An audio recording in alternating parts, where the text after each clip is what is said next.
Bom poder ter você aqui. E eu quero convidar você a ler comigo Gênesis no capítulo 40. Primeiro livro da Bíblia, bem facinho de você achar. Gênesis no capítulo de número 40. Nós vamos ler 2 versos. Nós vamos ler a partir do versículo 6. Versículo 6 e o versículo 7. Que diz assim: Vindo José pela manhã, viu-os, e eis que estavam turbados. Então perguntou aos oficiais de Faraó, que com ele estavam no cárcere na casa do seu senhor: Por que tendes hoje triste o semblante? Por que tendes hoje triste o semblante? Feche os seus olhos aí. Senhor, fala conosco através da sua doce, bendita e poderosa palavra. Que não venha ser eu, que não venha ser homem, mas que venha uma palavra diretamente do teu trono para os nossos corações nessa hora. Esquenta, aqueça-nos com a tua palavra, muda-nos e fala conosco. É o que nós te pedimos em teu nome. Você pode dizer amém? Amém. Essa é uma pergunta feita por José, o José, que eu vou chamar aqui de Zé, do Egito. Ele fez essa pergunta para os seus colegas quando ele está preso. Só que essa também é uma pergunta que Deus fala ao meu, Deus fala ao seu coração nessa noite.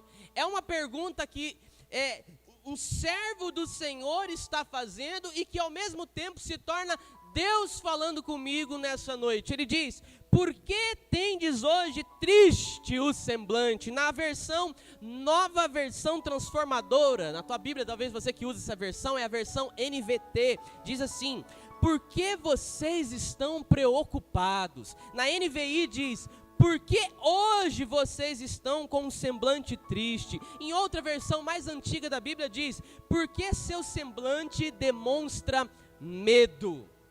Você conhece a história do José. O José, ele era um dentre muitos irmãos, mas desde muito novo era um menino sonhador, um menino de muitas expectativas. Deus tinha promessas para a vida de José, e o José, ele caiu na bobeira de falar, de partilhar os seus sonhos com as pessoas. E nem sempre vale a pena a gente compartilhar sonhos íntimos. Ele compartilha com seus irmãos, o seu pai já cai na besteira de tê-lo como filho preferido. Isso gera inveja no coração dos seus irmãos. Os seus irmãos então tramam uma coisa para fazer, para resolver o problema, que era acabar com a vida de José. Eles vão matá-lo, mas um dos irmãos intercede por José e fala: Não, em vez de matar, vamos ganhar uma graninha com ele, vamos vender ele como escravo. Estava passando uma caravana do Egito, venderam José como escravo do Egito. Quando ele chega lá no Egito, ele é vendido para um homem muito rico, um homem importante no Egito, um tal de Potifar. E aí ele se torna escravo na casa de Potifar. Só que Potifar tinha uma mulher muito bonita, mas leviana. Ela se apaixona por José, porque o Zé era boa pinta, bonitão, fortão. E ela começa a querer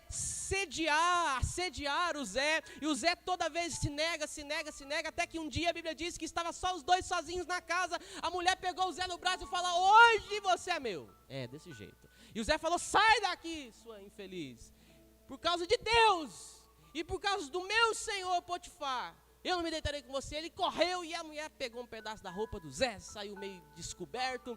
E tinha o álibi que ela precisava. O Potifar chega e fala: Olha só, o cara que você colocou para trabalhar na nossa casa tentou me assediar. Olha só, parte da roupa dele caída aqui. Não deu outro. O Potifar não perguntou, mandou o Zé para a cadeia. E o Zé está lá na cadeia, preso. E aí ele faz essa pergunta para um dos seus colegas. Que colega é esse? Se você for olhar a sua Bíblia um pouquinho para trás, uma página para trás, no capítulo 39, versículo 20, olha aí comigo. Diz assim: E o Senhor de José o tomou e o lançou no cárcere, no lugar onde estavam presos do rei. Ali ficou ele na prisão. O Zé ficou preso com mais 2 camaradas. Mas por que ele ficou preso? Preso porque fez a coisa certa. Preso porque não adulterou com a mulher do seu senhor.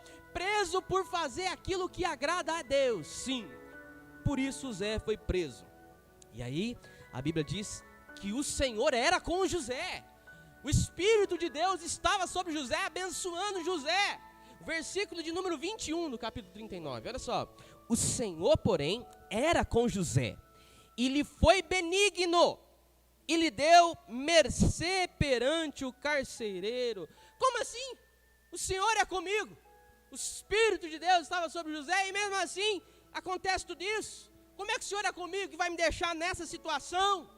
Versículo de número 22 diz: o qual confiou às mãos de José todos os presos que estavam no cárcere, e ele fazia tudo quanto se devia fazer ali. E nenhum cuidado tinha o carcereiro de todas as coisas que estavam nas mãos do José, porquanto o Senhor era com ele, e tudo o que ele fazia, o Senhor prosperava. Parece contradição. A Bíblia diz: o Senhor estava com José, mas José está preso. O Senhor estava com José e abençoava tudo que José estava fazendo, mas ele está preso com 2 caras da corte do faraó. Não é uma contradição, meus queridos. A Bíblia diz que tudo que José fazia, o Senhor abençoava. E aqui nessa pergunta, para mim e para você, nessa noite, um grande desafio. Presta atenção. Que desafio é esse, pastor? Seja uma bênção enquanto enfrenta as suas dores. Essa palavra é para mim e para você. Seja você uma bênção, mesmo quando você está enfrentando os seus perrengues, os seus dias maus. Seja você um instrumento nas mãos de Deus, nos dias trevosos da vida. Esse é o nosso desafio, continuar sendo uma bênção de Deus, mesmo quando a história se mostra para nós carrancuda. É o nosso desafio. Você conhece a história do José? Você conhece a história dele? A Bíblia diz que ele começou a cuidar daquela prisão.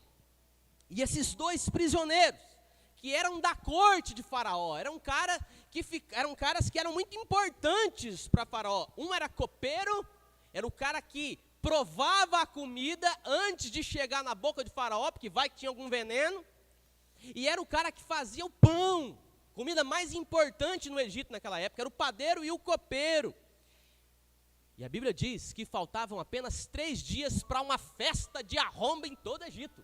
Se você olhar lá no capítulo 40, no versículo 20, diz assim: no 3º dia, que era aniversário de nascimento do faraó, deu este um banquete a todos os seus servos, e no meio destes reabilitou o copeiro-chefe e condenou o padeiro-chefe. A Bíblia não fala por que esses caras foram parar na prisão. O que eles fizeram de errado? Nós não sabemos, a Bíblia não registra, mas a Bíblia diz que 3 dias antes do aniversário do faraó, ou seja, esses caras eram peça-chave para aquela festona de arromba que ia abalar as estruturas de todas as pirâmides.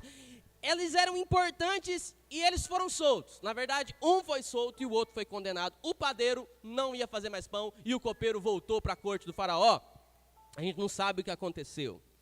Mas antes deles saírem da cadeia, a Bíblia diz que os 2 tiveram sonhos. Os 2 sonharam e no dia seguinte, José fez essa pergunta que eu acabei de ler com você. Por que vocês estão hoje com um semblante triste? Mas a pergunta que fica para mim e para você é: por que você? Por que eu? Por que nós, Igreja do Senhor Jesus em Primavera do Leste? Por que nós devemos ser uma bênção na vida de um mundo que sofre perdido apesar das nossas dores? Por que você e eu, mesmo sofrendo, temos que ser uma bênção neste mundo? Por 4 motivos que eu quero rapidamente conversar com você. Eu gostaria que você ficasse ligado. Presta atenção para você não perder a palavra de Deus que pode transformar a tua vida hoje. Nós temos que ser uma bênção, mesmo em dias carrancudos. Primeiro motivo, porque nós temos convicção de que o nosso sofrimento faz parte do discipulado de Deus para a nossa vida. A gente é esse povo, irmão. A gente é esse povo que tem convicção de que o nosso sofrimento faz parte de um discipulado que Deus tem para nos fortalecer, para nos fazer crescer. E é exatamente por isso que mesmo diante de uma vida completamente petengando de um lado para o outro, o José não se revoltou contra o Senhor. É por isso que o Zé não se entregou à murmuração, ele não se entregou à vitimização. Veja a vida do José, e veja o cuidado de Deus na vida do José, porque primeiro, Ele não ia ser escravo. Primeiro, ele ia ser morto. Ele só não foi morto porque um irmão dele intercedeu por ele e falou: vamos ganhar uma graninha, vamos vender. Segundo, ele foi vendido como escravo. E ele, como escravo, poderia cair nos lugares mais terríveis do Egito. Trabalhar em serviço forçado, cruel. Mas não, ele foi trabalhar na casa de um cara bom, de um cara respeitado, um tal de Potifar. O José não sabia a língua. Ele era estrangeiro, ele tinha cor diferente, cara diferente, ele era bonito no meio de um país estrangeiro. Ele foi aprendendo a língua, ele foi crescendo, ele foi se desenvolvendo. Ele se tornou uma pessoa tão capacitada que o seu senhor não teve outra alternativa a não ser fazer dele o governador da sua casa. Quando Potifar saía, o José é que governava a casa. Os animais, os servos, as fazendas, as terras, tudo estava na mão do José. Ele se tornou um ótimo administrador para Potifar, porque tudo que ele fazia, Deus o abençoava. Mas veja, o sofrimento do José se tornando crescimento, fazendo parte de um discipulado aonde Deus está formando-o. É assim na minha vida. É assim na sua vida.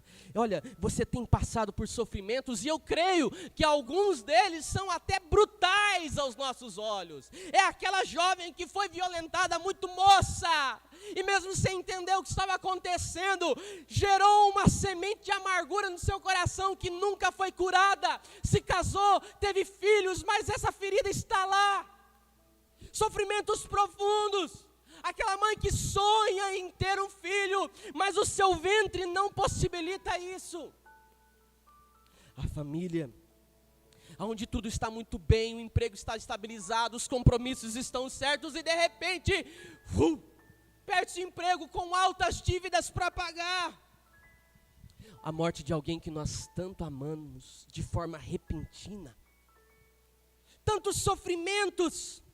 A triste separação de um casamento que parecia ser tão duradouro. O pai que não entende. A mãe que não demonstra. O filho que se rebela. De repente você que é um cara tão cuidadoso, sai na rua, vem um louco lá dos quintos, bate no teu carro, te deixa com uma dívida que você não tem como pagar. Você que é tão prudente, cuidadoso, esquece de calibrar o pneu um dia, sai numa estrada molhada, derrapa, bate o carro, machuca a família e a culpa cai sobre você, sobre o seu coração. Sofrimentos que muitas vezes são brutais. E essa tal teologia que diz que crente não sofre, essa teologia que diz, venha para Jesus e os seus problemas acabaram, venha para Jesus e finalmente pare de sofrer. Isso é mentira do capiroto. Isso não existe. O Deus da Bíblia não nos ensina isso. Irmãos, nós vivemos num mundo imperfeito. Nós nos casamos com pessoas imperfeitas e os que não são casados sonham em encontrar a pessoa perfeita. Pergunta para qualquer um aí que é casado. Você encontrou a pessoa perfeita? A irmã Sandra já olhou para o Marcelo e falou, ele é. Porque está apaixonado. As pessoas são imperfeitas. É na nossa imperfeição que a gente se completa, isso é verdade. Mas a gente vive num mundo imperfeito. A gente vive num mundo contrário ao que Deus planejou. Nós temos um inimigo das nossas almas, que ele é cruel, o diabo. Nós temos uma natureza que ama pecar. É ou não é verdade? A gente ama pecar. Se o Espírito de Deus não nos levar ao arrependimento genuíno, nós somos mimizentos. A gente é cheio de mimimi para lá, mimimi para cá. Nós gostamos daquela alta piedade. A gente adora achar que os nossos problemas são muito maiores do que o problema do outro. A gente vive na disputa de problema. Estou com dor de cabeça. Estou com dor na coluna que já faz meses. Dor na coluna, rapaz, eu tenho um bico de papagaio aqui que ele canta todo dia. A gente acha que os nossos sofrimentos são sempre maiores do que os sofrimentos dos outros. Sabe? O Zé recebeu do Senhor graça. E a Bíblia diz que naquela prisão, apesar de não entender o porquê ele estava preso. Aliás, irmãos, você entende por que o seu filho nasceu especial? Não entende. Você entende por que certas doenças tocaram e fixaram no seu DNA? não entende. Por que que um é crente, tem o seu próprio negócio, está indo muito bem, e o outro também é crente, tem o seu próprio negócio, mas está a ponto de falir? Você entende isso aí? A gente não entende. Se você e eu não entendermos que o sofrimento pessoal e o sofrimento geral da sociedade em que nós estamos inseridos faz parte de um discipulado de Cristo, e algumas vezes os seus sofrimentos, os meus sofrimentos, os nossos sofrimentos, eles aumentam ainda mais pelo simples fato de nós sermos crentes. Lá vem aquela história. Às vezes simplesmente porque a gente se entrega para Jesus, parece que vem uma onda de sofrimentos que não estava no script. Você perde amigos, aquela turma da balada, da bebedeira, já não faz parte mais da sua realidade, com o tempo eles se afastam. A Bíblia diz que muitas vezes até o casamento se abala quando um se converte e o outro não. 1 Coríntios no capítulo 7 diz que o incrédulo queria se apartar. Mas aí não fica pensando, por que isso foi acontecer logo comigo? Por favor, não me entenda mal, preste atenção. Nenhum de nós, nem você, nem eu, nenhum de nós merece nenhuma bênção. Tudo que nós recebemos por causa da bondade, da misericórdia e da infinita compaixão do Senhor. Nós não merecemos absolutamente nada não, tudo que nós somos, tudo que nós temos, só é possível porque a graça do Senhor é melhor do que a própria vida, porque o Senhor derrama a sua bondade através de ímpios, de não ímpios, Deus derrama a sua bondade através da sua família, e o Senhor também te treina através da sua família que fica te lixando o tempo todo, sabe aquele parente xarope? Deus te treinando. O sofrimento faz parte do discipulado de Cristo na nossa vida. E não é que nós queremos viver sofrendo, não. Mas a verdade é que os maiores heróis da Bíblia foram homens que não queriam sofrer, mas sofreram. O próprio apóstolo Paulo, a Bíblia diz que por 3 vezes eu pedi ao Senhor para me livrar, e o Senhor me falou: Paulo, para. A minha graça te basta, porque o meu poder se aperfeiçoa na fraqueza. Calma, Paulo, eu estou te forjando. E assim foi com o José. Nós não encontramos o José murmurando, nós não encontramos o José reclamando, por pior que fosse a luta dele, ele não faz isso. Entenda, por pior que seja o meu e o seu sofrimento, ele ainda não é comparado ao sofrimento que Cristo Jesus passou naquela cruz. O problema é que quando nós comparamos a nossa dor, a gente compara a nossa dor com o nosso egoísmo. A gente compara a nossa dor com a nossa idolatria. Mas quando nós olhamos para a cruz de Cristo, quando nós olhamos para o sacrifício dele, que não merecia nada daquilo, que quem deveria estar lá era nós por causa dos nossos pecados, quando nós olhamos para a cruz de Cristo e que ele carregou sobre si toda a ira que deveria cair sobre nós naquela cruz, e ele fez sabendo o que estava fazendo, tudo muda. Porque quando você estiver se sentindo meio vítima na história, quando você está querendo se vitimizar, olha para o Senhor Jesus e veja que Ele te amou e te amou até o fim. Ele não pediu para sair, Ele aguentou até o fim. Quando nós entendemos quem nós somos diante da cruz de Cristo, aí nós vamos passar a ter um pouco mais de compaixão com quem está ao nosso redor. A gente começa a perceber o sofrimento ao nosso redor e começamos a agir com mais bondade quando nós olhamos para as dores e sofrimentos que Cristo carregou por nós. A Bíblia diz que é pela fé e pela paciência que nós enfrentamos o sofrimento, porque o sofrimento tem propósito de nos aperfeiçoar. Então a primeira lição para mim e para a sua vida: entenda que o sofrimento faz parte do discipulado de Deus para a nossa vida. Então arruma a tua cabeça, igreja. Arruma. O sofrimento faz parte. A gente não gosta, mas faz parte. A gente não quer, mas faz parte. Segundo princípio: perceba as pessoas que sofrem ao seu redor. Em outras palavras, fica com o olho aberto. Acorda aí. Fica com o olho aberto. Veja o versículo 6 do capítulo 40. Diz assim: quando José foi vê-los na manhã seguinte, notou que estavam abatidos. Notou. Irmãos, a gente vai passando pela vida sem ver absolutamente ninguém. A gente vai vivendo a vida sem notar ninguém. A gente só olha para o nosso próprio umbigo. Olha o que aconteceu comigo um tempo. Uma vez um colega na escola, colega de trabalho, falou: escuta, Rafa, que dia que tem culto lá na tua igreja? Eu estou precisando de uma oração. E aí eu, preocupado com a aula, preocupado em agilizar os negócios ali, comecei a dar programação. Olha, na quinta-feira a gente tem oração, na sexta-feira tem PG, vale a pena ser no PG, tem escola dominical domingo de manhã, tem o culto da família domingo à noite, e eu peguei meu material e já fui indo. Aí o Senhor ministrou meu coração: peraí, o que ele está querendo? Eu voltei lá e falei: seguinte, você falou que está precisando de oração? Não dá para ser agora essa oração, não? Ele falou: opa, claro, é isso que eu preciso. Fomos num cantinho na sala, oramos juntos. Era para aquela hora.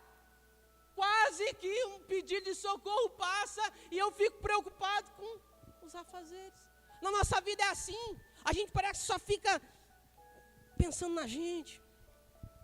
Você pode se posicionar na tribuna, na internet, no púlpito, na frente do computador, e só criticar quem está lutando, e só criticar quem está servindo, e só ficar discutindo coisas que podiam ser e coisas que não podiam ser, que fulano podia fazer, que ciclano podia fazer. Você pode fazer, está no teu direito.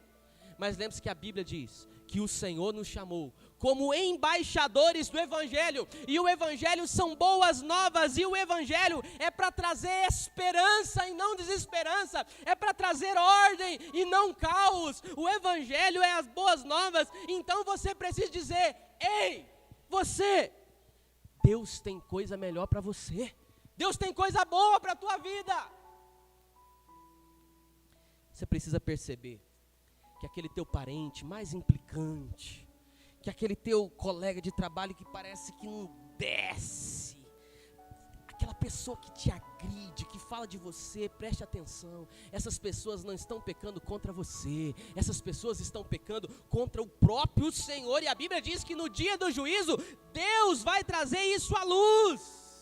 E qual é o meu e o seu papel? Eu e você devíamos ter mais compaixão. A gente deveria orar mais, em vez de discutir tanto. A gente deveria buscar a Deus para que Ele conceda arrependimento, tanto para mim, para que no dia do juízo, quando o Senhor apontar todas as acusações, Ele também mostre que o sangue de Jesus nos purificou de todo pecado. Foi Lutero que disse.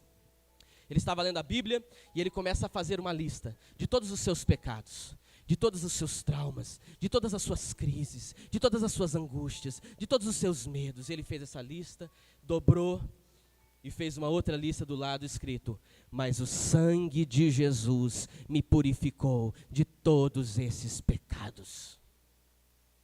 Queridos, perceba, existem corações que estão tristes ao nosso redor, existem tensões ao nosso redor, mas como a gente não pergunta, a gente muitas vezes não sabe.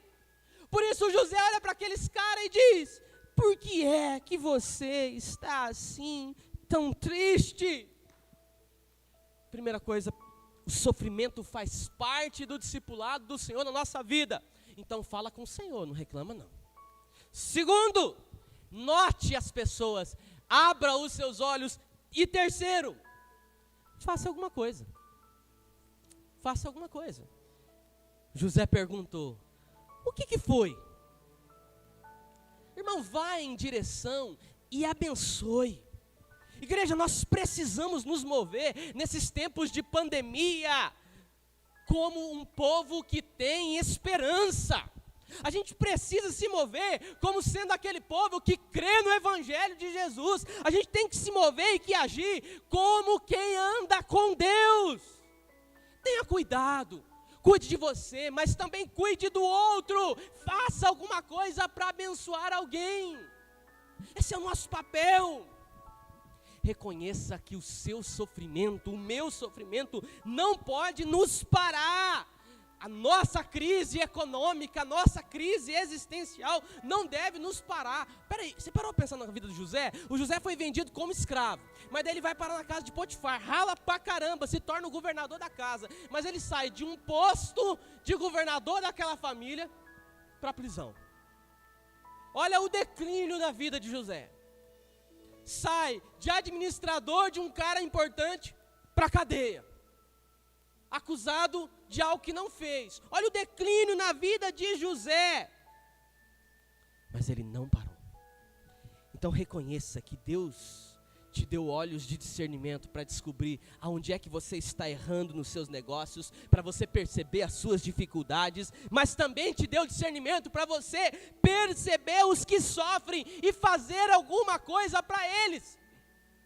Eu sei que a gente tem tanto problema que muitas vezes tudo aquilo que a gente não quer é saber do problema do outro. E o que eu estou falando aqui não é para você ficar bisbilhotando a vida alheia, não. Mas é para que você esteja com seus olhos abertos, porque Deus cria oportunidades e coloca pessoas na nossa vida para que eu e você sejamos instrumentos na vida dela. E isso não tem a ver com quem tem condição, quem não tem condição, quem pode, quem não pode.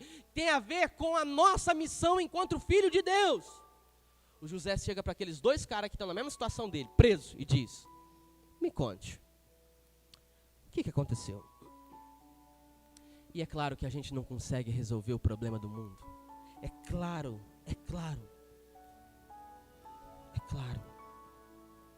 Um dia eu estava orando a Deus porque eu estava em crise, já aqui em primavera, coisa de 2 anos atrás. Eu comecei a entrar em crise porque eu comecei a orar a Deus e falava: Senhor, eu não consigo parar de me sentir culpado. Eu vou no banco, tem alguém ali na porta pedindo esmola, eu ajudo, mas parece que eu não fiz nada. Eu estendo a mão, mas parece que está faltando.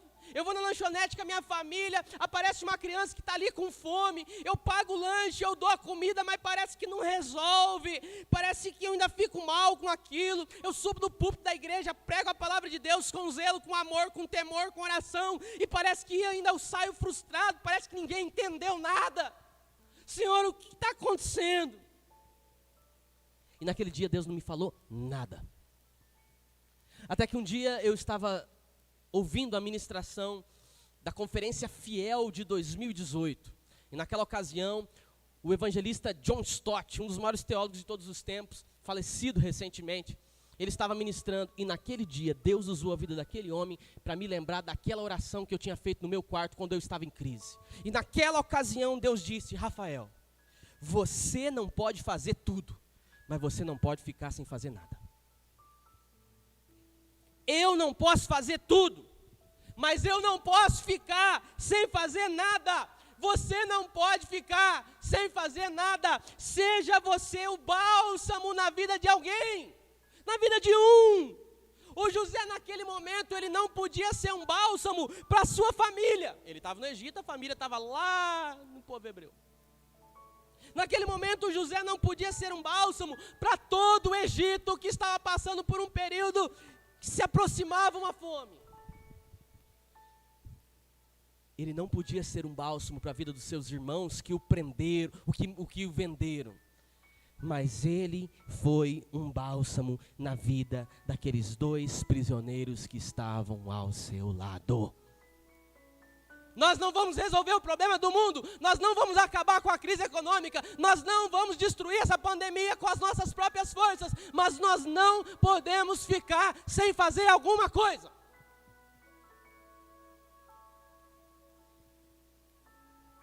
Melhora a sua cabeça um pouquinho. Firme a sua cabeça em Cristo Jesus. Firme a sua cabeça em Jesus.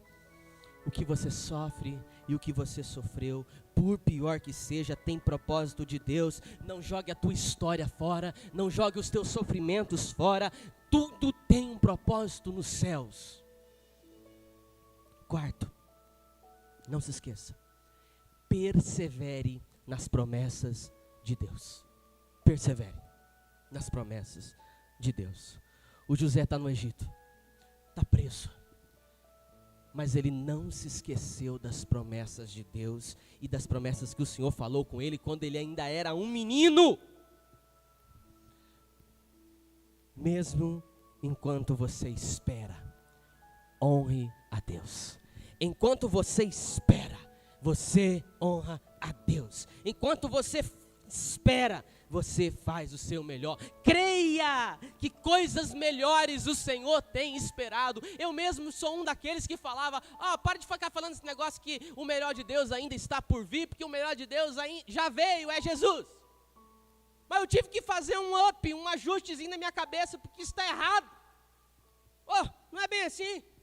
Porque o melhor de Deus está vindo aí sim. É a nova Jerusalém. O melhor de Deus está vindo aí sim. É o novo céu e a nova terra. O melhor de Deus está vindo aí sim. É a ressurreição dos mortos no grande dia. O melhor de Deus está vindo sim. É a volta do Cordeiro. Então sim, o melhor de Deus está por vir. E se nós cremos assim, Ele e a sua providência e a sua graça eles vão nos acompanhar. Ei, José, dentre 3 dias você estará diante de Faraó. A cabeça do Zé é muito parecida com a nossa. Quando ele percebe que os 2 prisioneiros iam ser soltos, aliás, um deles ia ser solto, ele chega para o camarada e diz, olha, quando você estiver diante de Faraó, não se esqueça de mim. E o que o rapaz fez? Se esqueceu de José por 2 anos. 2 anos. 2 anos, ou seja, 2 anos o José ficou preso naquela cadeia. Lembre-se de uma coisa, mesmo que as pessoas esqueçam, Deus não se esquece. Então continue fazendo o bem. O apóstolo Paulo escreve em Romanos no capítulo 6, no versículo 8, dizendo, todo aquele que faz o bem, receberá isso outra vez do Senhor. Ei, José, se o copeiro se lembrar de você hoje, como você pediu para ele se lembrar, o máximo que vai acontecer com você é você ser auxiliado do copeiro na cozinha. Mas se o copeiro se esquecer de você, eu, o Senhor teu Deus, jamais me esquecerei de você. E no dia que eu me lembrar de você, você se levantará como governador do Egito. Aleluia! Meu irmão, então, isso é para mim e para você. Abandone o coração vingativo, abandone toda raiz de amargura, abandone todo mimimi. Olhe para o Senhor, se console na sua graça, se console na sua bondade, se deleite na companhia do Senhor, porque por mais que as pessoas se esqueçam, Ele não se esquece. Ele não se esquece. E a melhor coisa é isso. A gente às vezes se esquece, mas Ele não. Então a palavra de Deus para o teu e para o meu coração é: perdoe os que te feriram, perdoe os que te machucaram, perdoe os que machucaram os seus filhos, perdoe a língua maledicente, deixa isso com Deus, deixa isso para Cristo. Veja que no fundo, você e eu, nós nem merecemos alguma coisa boa, mas o Senhor, mediante a sua graça e a sua bondade, é Ele que nos concede. E a minha oração por você é que o Senhor seja com você, meu irmão. Que o Senhor seja com a tua família, que o Senhor seja com a tua casa, com teus planos, que os seus passos possam ser seguros no Senhor. Vamos orar? Você pode ficar em pé? Você que está na sua casa aí, fique em pé também, vamos orar. Feche os seus olhos, vamos falar com Deus. Você que está aqui, você que está na sua casa, talvez hoje você se lembrou de dores, talvez hoje você se lembrou de uma história amarga que você tinha até se esquecido. Talvez você cresceu num lar pobre, talvez você cresceu num lar muito confortável, talvez você sofreu algum abuso, teve que trabalhar muito cedo, teve que se virar.